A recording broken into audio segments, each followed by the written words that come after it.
जो सपा प्रमुख के द्वारा कहा जा रहा है, ये वही स्थिति है कि यही कसूर मैं बार बार करता रहा, धूल चेहरे पर थी और आईना साफ करता रहा।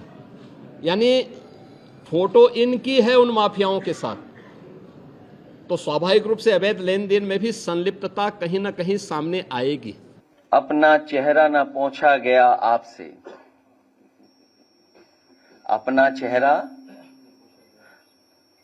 अपना चेहरा न पोंछा गया आपसे, आईना बेवजह तोड़कर रख दिया।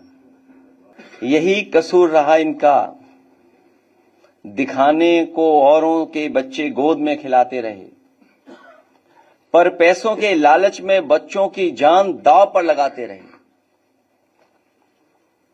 यही कसूर रहा इनका, ये अपनों को हर हाल में बचाते रहे, उनके गुनाह छिपाते रहे। जब खुलने लगा राज इनका, तो औरों पर इल्जाम लगाते रहे। यही कसूर रहा इनका, पहनकर लिबास शराफत का लोगों के एतबार में सेंध लगाते रहे, गिराकर औरों के घर मकान दुकान अपना गोरख धंधा चलाते रहे।